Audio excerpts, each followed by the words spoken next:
Hey all, Bree from the No Guilt Mom podcast, and I have got a gift for you this holiday season. If you love the No Guilt Mom podcast, and I mean love the No Guilt Mom podcast, then tell us about it. Leave us a review, and you can be entered to win a No Guilt Mom gift card. All you have to do is leave a review, take a screenshot, and then simply go to noguiltmom.com/review to enter our giveaway for a free No Guilt Mom gift card, simply for telling us what you think about the podcast. It is amazing.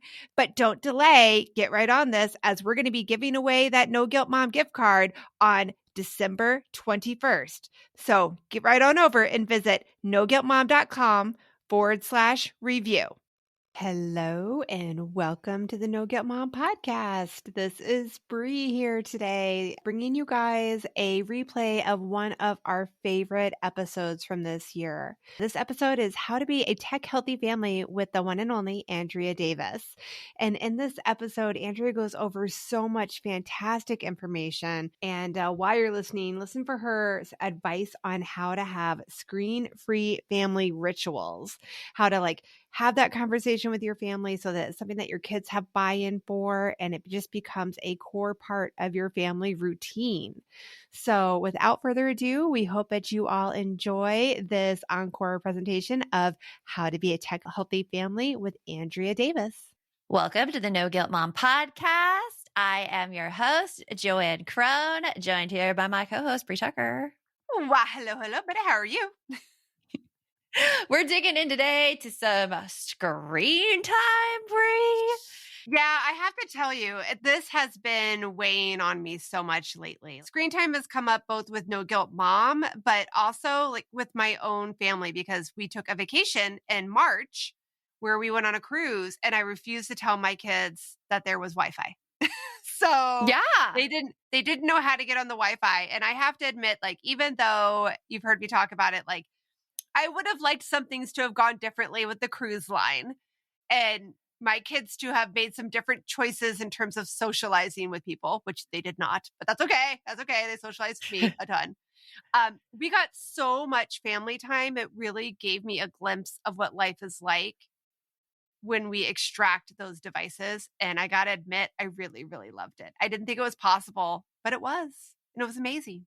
Well, that's excellent. It's so funny with me. People are like, oh yeah, family time without screens. I don't remember a time, even in my childhood, that we didn't have screens. We were the house that had a television in every single house. There was a television at the kitchen table. There was a television in the bedrooms. Everywhere was screens. So even now in my home, we don't have TVs. We have two, and then there's screens, but usually it is quiet and there's not that TV noise in our house. And we talk during dinner instead of watching the TV, which I think is different from how I grew up. So it's always interesting especially when we're talking to Andrea, you're going to hear her and what she does in her family. And I was like, wow, I never experienced that as a kid. But my childhood was great. It was great. Yeah. And I had a great childhood. I would say for our generation, it's really hard to think of a time when you didn't have a screen. It really is. And if you did, you were the exception, not the norm. And in this day and age, we struggle as parents trying to figure out where that balance is. And I think that's why just bringing in as much information as we possibly can is so helpful. And Andrea was so helpful with this. She's so helpful. I always tell people, I watched TV so much as a kid, I thought I made a career out of it. And I went into television.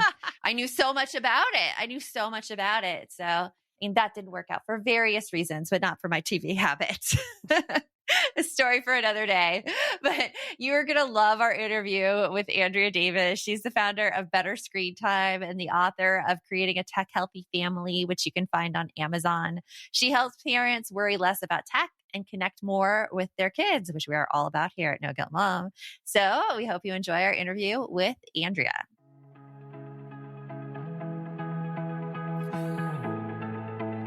You want mom life to be easier. That's our goal too. Our mission is to raise more self-sufficient and independent kids, and we're going to have fun doing it.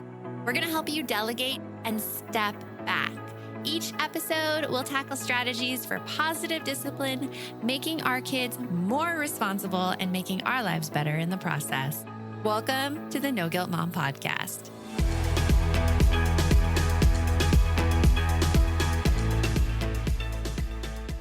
Welcome to the podcast, Andrea. And we are so excited to have you here today because I love your work. And I think it's so refreshing to hear somebody talk about how screen time can be used for good, as well as being aware of the dangers and educating kids about it. So I totally dig you and welcome, welcome. Thank you. I'm excited to be with you guys. So, with your whole screen time journey as a family, first of all, tell us a little bit about your family because you have a rather large one. Yes. So we have 5 kids. Our oldest is 18 and our youngest is 8. And we have 4 girls and 1 boy. That is a big spread. You've got a lot of ages there. Yes. I cover the gamut. A lot. Yes. And what is your background too? Yes. So my background is in secondary education. So before I stayed home with my kids, I actually taught junior high. I taught a couple of semesters of college. So I love teaching, but I've spent quite a number of years at home with my kids. So just education is my background. Yeah, I would have bet that you were an educator before you got into this work, just the way you approach it. I'm a former educator as well. I was a 5th grade teacher before No Guilt Mom. Yeah. And I think like as educators, we kind of like approach this whole parenting thing, kind of coming from the classroom, knowing that for kids to do things that you need them to do, you have to teach them how to do it because no arbitrary age that they just wake up and they're like, oh, I suddenly have all this new skills and maturity to handle these things. Yes. And in your book, Creating a Tech Healthy Family, you mention you're like, the story that kind of got you into this line of work. Can you share that with us? Yes. So first off, everyone needs to know that we are the family that's kept our TV in the closet.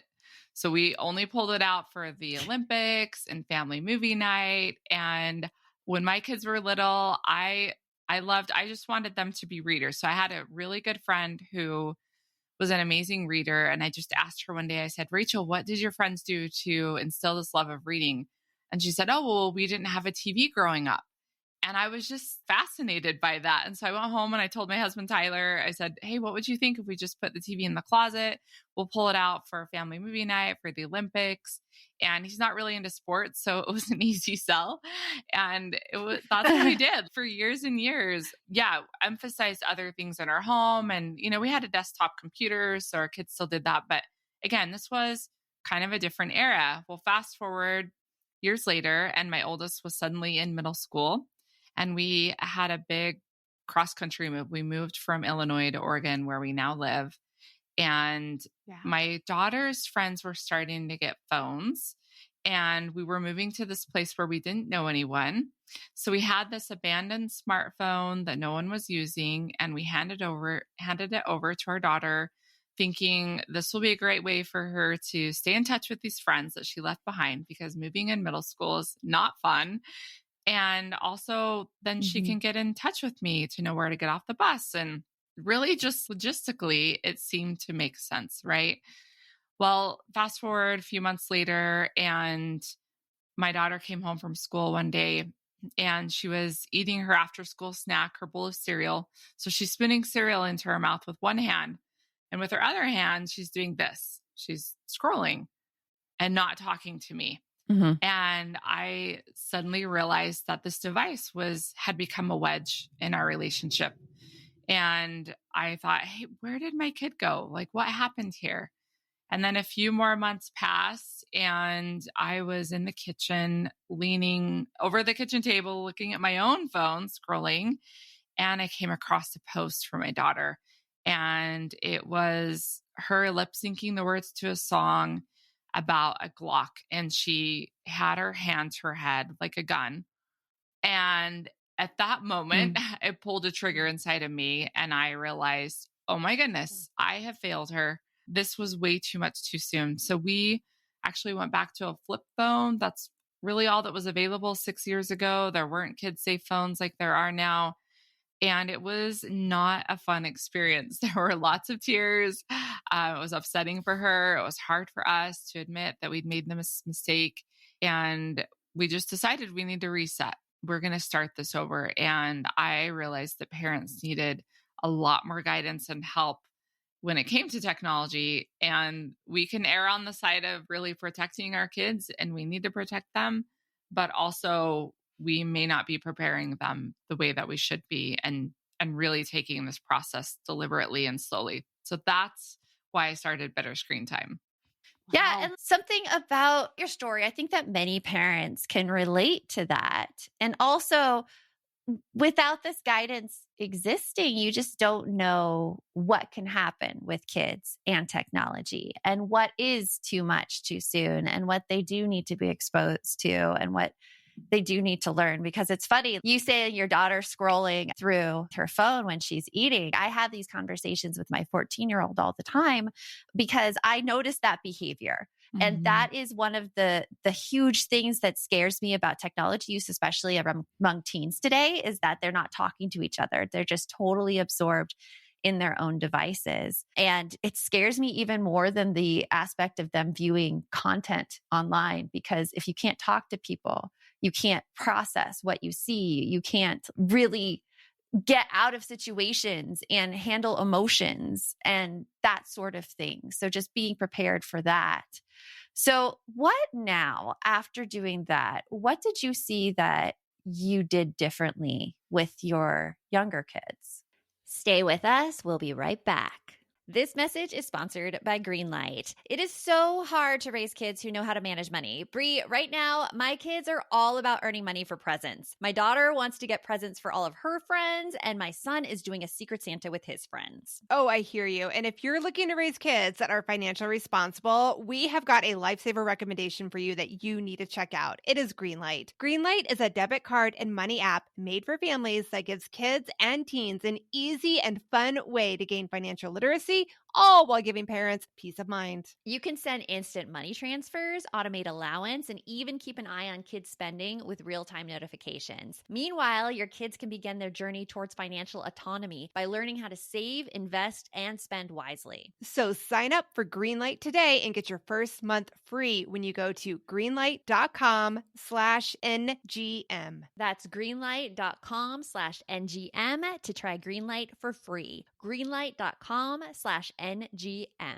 Hey, Aubrey here, and I wanted to share one of my favorite gifts to give during the holiday season, a Storyworth book. It is the most amazing gift ever. Storyworth is an online service that lets you create a special and unique gift of someone's story. I've given Storyworth books to both of my parents, and it has been their favorite gift, hands down. And did I mention it is so easy? Storyworth emailed my parents questions every week that I handpicked from their massive list of questions that they have. All my parents had to do was open their email and answer them. That easy. I asked my dad questions like, did you have any rules that you set for yourself as a parent, which you immediately broke? And he did. I even asked both of my parents, are you more like your mom or your dad? And they shared a lot of really amazing qualities that I didn't know about my grandparents at the time. Then at the end of the year, Storyworth compiles all of their answers, puts them into this gorgeous book that covers everything. My parents love showing us their books, and I personally love getting a chance to read them. With Storyworth, I am giving those I love a thoughtful and personal gift from the heart that preserves their memories and stories for years to come. Go to storyworth.com/NGM and save $10 on your first purchase. That's storyworth.com/NGM to save $10 on your first purchase. So what now, after doing that, what did you see that you did differently with your younger kids? Well, initially, after that experience, I was panicked. I started reading a lot of books, Glow Kids, Reset Your Child's Brain, iGen. I mean, all these books that were really kind of on the front end of this screen time topic. And I was really starting to panic. I started to parent from a place of fear. And as I sat the kids down, my husband and I was just going through this list of rules, like, we're not doing this anymore. We're not doing that. This, blah, blah, blah. And the kids were just looking at me like deer in the headlights and shrugging their shoulders. And oh my goodness, mom is freaking out. And I had to pause and just have this moment of self-reflection and realize, when I was in the classroom and was teaching, was this an effective way to get my students on board? And the answer is no, right? And you know that as an educator, like the best way to get people on board is to help them understand why this matters, and to get their input. And they need to be part of the solution. And so it was at that point when I realized, okay, we're going to approach this differently. We'll sit down together. We're going to first talk about technology as a tool. So we made a thumbs up and a thumbs down list. And I just asked our kids, I said, okay, thumbs up. What are the things that you love about tech? And we made a big long list. And then thumbs down. Okay, what do we need to watch out for when it comes to tech? And we made a long list there too. And it's such a powerful exercise. And I recommend anyone listening that you do this with your kids, because it teaches them the skill, which is the skill of discernment. And that is a skill to be able to tell the difference between good and bad. And they have to recognize that yes, technology is a tool. It can be used for good and bad. But at some point, that's going to be on me, my choice to have to decide this. And my parents are helping me now, but they're not always going to be right there, right? So we started with that. And then we worked into our next conversation was about actually creating a family tech plan. And we talked about where will we use screens? What will we do on them? How long? All those W questions, where, when, what, how long? And then we just talked about this as a family. What are some non-negotiables? And I, of course, came to the conversation with some agenda items, but at the same time, really trying to listen to my kids. And one of those things that I felt very strongly about, especially after doing a lot of research, was that we would only use screens in shared spaces. So in our family room and the kitchen and the office area, and not taking screens in the bedrooms.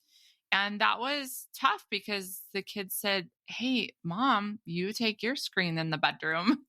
And I was like, "You're right, I do." And so it was at that moment that I decided, not only do I want to model this for my kids, but I know I'll benefit as well. So that was 6 years ago. And I've committed to that ever since, not taking my phone or my laptop into the bedroom. And I've gained so much from that. And so I think, parents are just like, where do I start with my kids? It really is with having those conversations and creating that family tech plan, getting your kids to share their input, and then just realizing that you kind of have to pick your battle. I heard this line once, pick your battles wisely and then win them. So there are a few things that might be, this is what we need to do, and other things you might need to compromise a little bit and baby step into it, basically. Well, I love how you started that, because I think a lot of times when we're having these conversations about screen use, tech use, especially phones, right? Our kids, and I feel like this is true for almost every age, they come battling. They come with their heels dug in. They're ready to go to fight for it because they feel like you're an adult. They immediately assume your agenda is to take it away from them and to not let them do stuff. And I love how you said, like, coming in with the whole, what do we love about tech, what we don't love about tech, because that gives you the end. You get to see what they not only already understand as being the negative sides of it, but what they see as the negative side. So that's how you can choose your battles wisely, right? You can take like what they already identified and be like, okay, that's my end. That's my end. Yes. No, it's like exactly. the motivational interviewing technique where you're like, oh, tell me more about this bad side about technology. Yeah. What do you like about it? Hadn't even thought of that. Yes, totally. Yeah. Tell me more. So I love about what you said about discernment, because I think this is the most important thing that we can do with our kids in tech, because like you said, they're not going to be with us all the time. They need to know the difference between right and wrong. And the last thing I want my kids to do is to be like, oh my gosh, my mom never lets me do this. Let's do this right now. Because I feel like that's a pretty natural tendency of kids. I would do it as a kid, definitely. Yeah, totally. Yeah. So discernment, I think, is just such an important skill when it comes to tech. Yeah, for sure. What other skills or tools or things is it important to teach kids when they have this phone? You said Yeah. already, like using it in shared spaces. What else could they do? Yeah. So I think having a conversation about, times of day when we should have screens put away, like dinner time, or having a certain time in the evening where everybody puts devices away so that you can unwind for bed and have that time to relax and also to reconnect as a family. I think that's really important. Of course, that will vary from family to family. So that's why I think it's so valuable to have this conversation with your kids and decide, well, Mhm. what works for us? What's like that? I always tell families, like, pick your screen-free family rituals. What are those things that just are part of your family? If that's a walk after dinner or it's a family game night on Friday, picking a few of those things and trying to keep those screen-free, that's really, really helpful. And Mhm. then I think just talking about what kind of content is appropriate, what's not, why, how does it affect us? And then we actually just that's how we kicked off these conversations we had with our kids, which we put in our discussion guide called Creating a Tech Healthy Family, and that's on Amazon. But we started with the pros and cons of tech, creating a family tech plan, and then we talked a lot about rules and how rules actually keep us safe. And I think that's a valuable conversation as well, that this technology is amazing. It's a tool, but we do need to have boundaries. And if those boundaries don't exist, then we are going to get in trouble. And I think the best comparison really is just the rules of the road, right? Thinking about the chaos and Mhm. mayhem that can happen if we're not following traffic laws. And the same thing applies when using our devices. We also had a lot of conversations about self awareness because, again, I think it's important for the kids to understand, like, how do you feel if you were to sit and watch YouTube for 3 hours after that amount of time? Mhm. Like, how are you feeling? Are you feeling sluggish? Are you feeling motivated? Did you get all these other things done that need to get done in a day, like your homework and getting some physical activity? And we talk to our kids a lot about putting those important things in place first, right? The things that keep us healthy, both physically and mentally healthy. Mhm. Because if we spend too Yeah. much time on a screen, then we're missing out on those things that are going to truly keep us in line, basically. Yeah. And I love having the discussion too, because if you have the discussion and set the stage, then there's a time where the kids actually do need to practice the self awareness and fail. It's one thing being told that, okay, you have to turn off your screen right now, else you're going to be Yeah. mentally healthy. And it's another thing to be like, oh my gosh, mom, I still have this, and this to do, and I haven't done any of it. And it's like, well, what have you been doing? Oh, I've been on my screen. Because I Yeah. think a lot of parents hear this information and they're like, oh my gosh, now I need to watch my kids to make sure that they do this already, the policing of screen time, where the kids never experience that feeling of having all of your time sucked away and you don't have the time to do what you actually want to do. Well, I was going to say, and I don't think that they necessarily, as kids, that they believe us that that can happen if you've been policing it. Oh, Mhm. there's no way I would get lost on my phone for hours. I'm way smarter than that. Because again, it's all about that experience, right? So I think that that's a really important thing there too. If you're policing it, you're keeping them from understanding that that legit can happen. Yeah. Also think it's important to recognize and consider ages and stages here because obviously what we would do with a 3 and a 4-year-old is very different than what we would do with a 16-year-old. So I want to Definitely. clarify that there's a couple of reasons why self-regulation on a screen for kids really is not possible. And number one Mhm. is it's important to understand that their brain is still under construction, right?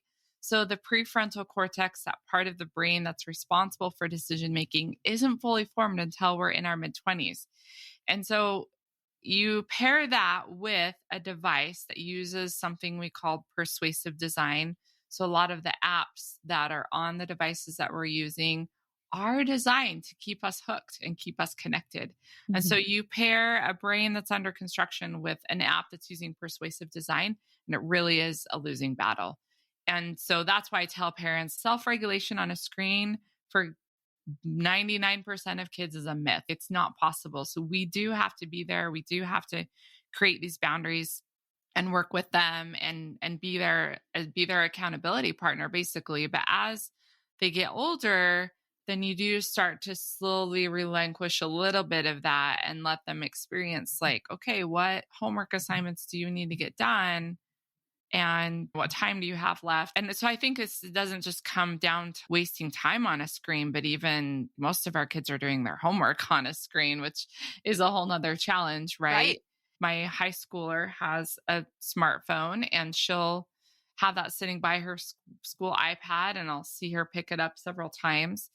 And occasionally I'll say, hey, do you want me to put your phone in the other room so you can focus? And it's kind of just this playful thing because she knows I'm there to help her. Mm-hmm. And we've gotten to that point and she's like, no, mom, I got it. And then sometimes she'll set it over on the other side of the table. So I think it's even just checking in with them rather than when they get to that point, rather than demanding, but almost offering, okay, I can be your accountability partner. Do you need some help so you can focus on your homework? And it takes some time to get to that point, but it's a good place to be because, I mean, my oldest is 18. She's going to college this fall. And so hopefully she'll hear my voice in her head when she has those moments. She's going to have to do that. So that's the point we have to get to. Stay with us. We'll be right back.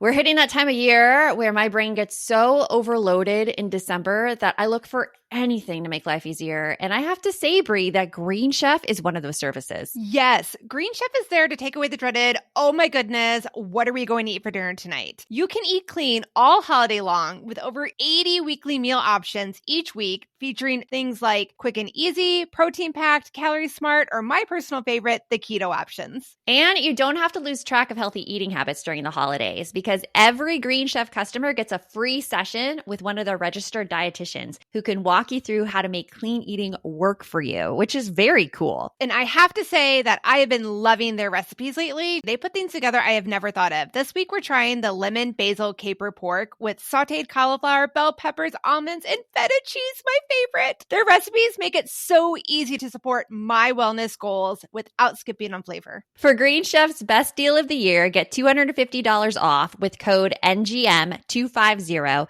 at greenchef.com/NGM250. That's greenchef.com/NGM250. And don't forget to use that code NGM250 to get $250 off. Green Chef, the #1 meal kit for eating well.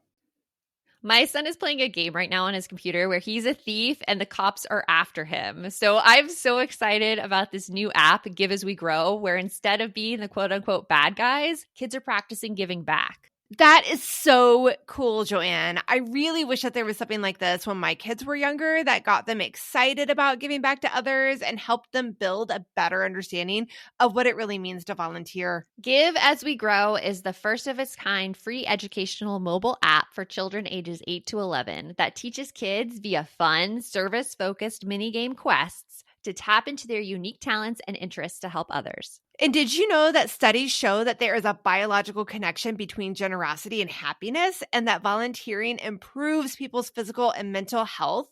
I mean, kids who volunteer typically do better in school and are less likely to engage in risky behaviors. And that is something that I think we all want for our kids. Ready to spark a new movement in generosity? Find and download Give As We Grow for free in the App Store for Android and iOS. And for resources for the whole family, visit giveaswegrow.org. It's like the gradual weaning off, like in teaching at the I do, we do, you do, where like you gradually weed off the we do. Yeah. And when I was talking about self-regulation, I was talking specifically about my high schooler. My 9-year-old is on a strict screen limit. We control the amount he spends on screens. We have constant check-in times with him, how he's feeling, making sure he's getting other things done, making sure all these other things are happening because the everything is so addictive on there. It's so addictive that if you don't have that in place, you never have the chance to have those discussions with your kids because they're going to be glued to their screen the entire time. You're not going to be able to pull them off, and everything's going to be a fight to have those discussions. So true. Do you have any recommendations for sort of like tools you could use to help you regulate that screen time for the younger ones in particular? Yeah, I think the best tool you have is creating the family tech plan. And we always put ours on the refrigerator. So it's right there. Mhm. We'll review it at least twice a year. Sometimes when you're just starting out, you might have to redo it several times before you kind of get to a Mhm. place where everybody's happy. But we have that on the fridge. So it's not like, well, mom, you said this, but it's like, no, actually, it's written right here. This is how much time we Yeah. get. I think that's one of the best tools because, again, you're kind of teaching them to understand that we have this plan together, this agreement. But my kids always use a timer. So whether that's a smart speaker or a visual timer, when my kids were little, I used the time timer, which has like a very visual red mark. You've probably seen that as a teacher, and it Yeah. it goes back. So that's really Mhm. good for younger kids using a timer. And then if you want to get really technical, another tool that we love is our router. So we have a router, it's called the Griffin Yep. router, and we have an app on our phone, and you can actually set what times you might allow screen time or not allow it. And you can set time limits on certain apps as well, which you can also Mhm. do with some of the built-in settings with like Apple Screen Time and Google Family Mhm. Link and those kind of things as well. So I think Mhm. those, use Yeah. those to help you. But I think the conversations and the family tech plan are your best bet because that's more like your kid's internal filter and that goes with them wherever they go, right? Mhm. Yeah. I think those are Definitely. amazing, amazing things. Would you have any different advice for a family that may have already started like you were with your 12-year-old, that has already started down the tech road, realizing, whoa, Nelly, I got to back this up. This has not worked out the way that we had hoped for whatever reason. Maybe whatever reason it didn't work out. What is a way that they could probably do a reset with a kiddo that's like a tween or older? Yeah, I think it's a It's a good matter question. of looking at seeing what are the biggest pain points. So, for example, maybe this preteen or teen has social media and you feel like that's the thing that is unhealthy for your teen, or they're either wasting time or they're finding content that's not appropriate or in line with your family's values. All of the Then, above, yeah, all or of all the of the above, above. right? Yeah, exactly. And so maybe that's the thing that you scale back or that you eliminate for a while. And it's painful, it's not fun, but your kids, they're still learning at that age and they only get one chance to grow up. When I go speak to kids, I love to talk to them about your brain's going through this pruning process, right? And it's deciding what it's going to hang on to and what it's going to let go of. And so if you're Mhm. spending like 5 hours playing Fortnite or you're spending 5 hours scrolling Instagram, you are missing out on this wonderful opportunity that you have to go learn how to shoot a basketball, learn a song on the piano, learn a new language, even just like social skills of Yeah. hanging out with friends. Those are missed opportunities. You don't get that back because you and I both know that once you become an adult, you have to get a job, pay your own way, and you don't have that time to explore those skills, those opportunities in the way that you do at that age. So some kids get that and some kids don't, but I think that's a really important conversation to have is if you've got a teenager that's just spending tons of time on video games or social media, you find a way to scale back, whether it's getting rid of it for a while or maybe they're on all the social media platforms and you're like, okay, we're going to pick one and we're going to monitor that one closely and we're going to, let's decide how long do you think is a good amount of time? Like how much time do you actually have a day to spend on YouTube or whatever? So let's limit that. So we have two online courses. One is called Creating a Tech Healthy Family, and the other one is Untangling Teens in Tech. And in that teen course, we help the parent work with the teen individually to create a plan together. Mhm. So I think it's like you have this family tech plan, but when they get older, you have to start to again give them a little bit more, not just freedom, but they need an individualized plan in a way. And so I think Yeah. that's the best thing is sit down, make a plan with your teen. And know that it's gonna be a little I love it. painful at first. Yes, it will be. It's gonna be a little painful. Just like Well, when I have to what give are up you sugar. Totally. Sorry. Don't give up the sugar. Don't give up. Just like when I have to give up the sugar. No, it's an addiction. It What do you have coming up, Andrea, that you're excited about? Yeah. So I've been doing some more speaking. And so that has been just a fun thing. I just got back from DC a couple of weeks ago in Baltimore and did some speaking events. And that's been fun to get out and to connect with people in real time.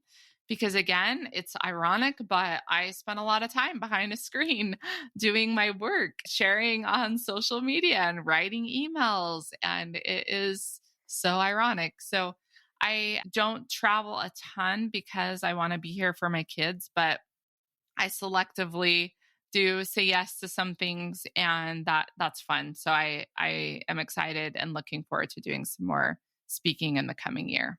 That's really awesome. exciting. But being around people again, it's just so exciting. Yes. I know. I'm still not over it after the whole COVID.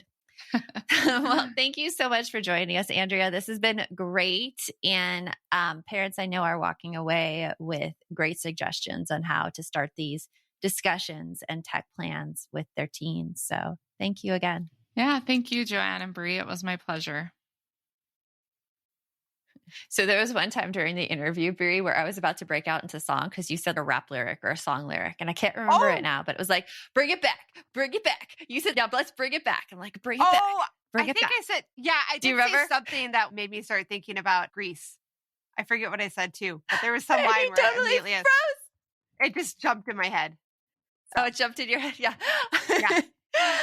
Yeah. But it's such an interesting interview because a lot of times with screen time, those discussions, that is really where the magic lies with kids because there's no monitoring. You can't follow your child around every second of the day, policing their screen time use. It wouldn't make you happy, wouldn't make the kid happy. So really the education is where it's at when it comes to screen time. Yeah. I think a lot of times, like you just said, we feel so much pressure as parents that we need to, I mean, because they anywhere you go, all the research does say like filtered, unwatched content on the internet is not good for your kids. So we all agree on that. But somehow a concept came through that us as parents, the best way to handle that is for us to be on top of all of it. We need to have all these monitoring things. We need to keep an eye on our kids. We need to like lock up the cell phones. And we're not saying that's necessarily a bad idea, but it just to me feels extremely overwhelming, would cause burnout for me. And if anything goes wrong, I would 100% blame myself. And that's just not realistic. It's not a realistic expectation. And well, there's like such an interplay now, like with what you have to use it as a tool versus what you use for entertainment. Right. And entertainment's a good thing. There's nothing wrong with entertainment. There's a whole industry made on entertainment. You could go and get a job creating this for people. Yeah. That's a possibility. And I think we're so scared now of just ruining our kids that tech has been one of those things that many people have leached onto, especially moms, and moms get the brunt of it. Because I really wanted to ask questions about the dads. My husband, he's on his device all the time. And it's one of those things where, yeah, you can talk with your kids and monitor your kids. But when you have another adult who uses their screen to unwind, it's a hard thing to navigate because you have this other adult in the house who's on their screen and the kids are like, but they're on their screen. Why can't I be on my screen? First of all, we might need to do a follow-up with Andrea. But second of all, I think that that's part of the whole family tech thing. Because I'm thinking of plenty of times where I've had to be like, excuse me, hello, can we put our phone down? What was it? Devorah Heitner had one about double screening or something like that. Oh, yeah. And as soon as I heard that, I noticed how much my family does that. And I do it too. So it's like, okay. I've done it. I've totally done it. I mean, in the car driving last night, my daughter was like, I heard the Instagram reels going. And I'm like, what you doing back there? She's like, I'm watching reels, but I'm driving. And then we got into this whole back and forth because this is what she does. But mom, you're not having a conversation with me. You didn't start the conversation. I'm like, how can I start the conversation? Is it my job to start the conversation all the time? Well, it's not my job to start the conversation all the time. It just goes back and forth. It's like a little ping pong match with us both when we get into that. And yet you got her off of her screen for that interaction. Yeah. And the only way I was able to get her, I was like, to identify the feeling in me that basically being on the screen creates in people. I'm like, I feel ignored, that you're paying attention to your device and you're not starting a conversation with me. And that's when she was able to put it down and be like, I'm sorry. Yeah. Because and maybe that is a good point. Yeah. When we keep it all like it's going to wreck your brain, that doesn't get through to some kids. But if you're like, I feel ignored, they're like, oh, well then I'll put this down. Or at least they better understand where you're coming from and why you're saying what you're saying. So yeah, exactly. So yeah, hope everybody got a lot of great information about Andrea. We've got her contact information in the show notes below. So reach out. She's got some great courses that she does, and her book is phenomenal as well. So yes, lots of great discussions. So until next time, remember, the best mom is a happy mom. Take care of you, and we'll talk to you later. Thanks for stopping by.